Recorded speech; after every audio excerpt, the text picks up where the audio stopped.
Assalomu alaykum azizlar. Yana bir boshlangan kun bilan barchangizni muborakbod etaman. Bugun sizlar bilan aynan nima sababdan paralingvistika sohasini tanlaganim haqida qisqacha ma'lumot berib o'taman. Bu mavzuni menga tanlashimga sababchi bo'lgan inson, ya'ni mening ilmiy rahbarim, dastlab Buxoro xalqaro universitetida o'z faoliyatlarini olib borardilar. Keyinchalik esa doktorlik dissertatsiyasini qabul qilishda va ilmiy faoliyatlarini davom ettirish maqsadida hozirgi kunda Jizzax davlat pedagogika universitetida katta o'qituvchi lavozimida ishlayotgan filologiya fanlari bo'yicha falsafa doktori PhD Barot va Muhiba Orifovaga o'z minnatdorchiligimni bildiraman.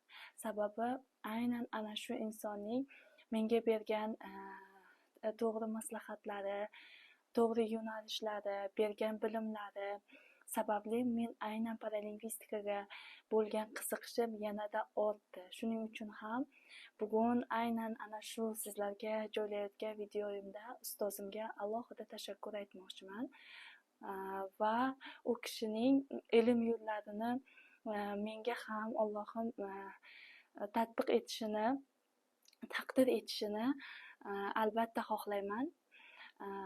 Paralingvistika sohasiga keladigan bo'lsak, para juft lingvistika tilshunoslik hisoblanadi.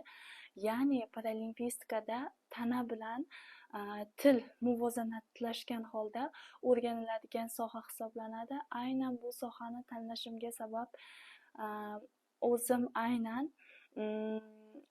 yosh ona sifatida ayollarga xos paralingvistik vositalarning leksik-semantik xususiyatlarini o'rganishga alohida e'tibor qaratdim. Bugungi kunda Prezidentimiz Shavkat Miromonovich Mirziyoyev tomonidan ham biz ayollarga juda ham ko'p imkoniyatlar, bizning huquqlarimizni himoya qilish bo'yicha qator chora-tadbirlar amalga oshirilmoqda.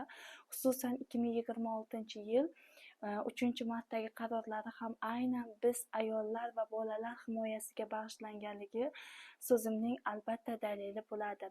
Bundan keyingi videolarimda ham sizlar uchun qiziqarli, manfaatli va o'z soham, o'z bilim darajamda sizlar uchun manfaatli ma'lumotlar berib o'tishga harakat qilaman. E'tiboringiz uchun rahmat.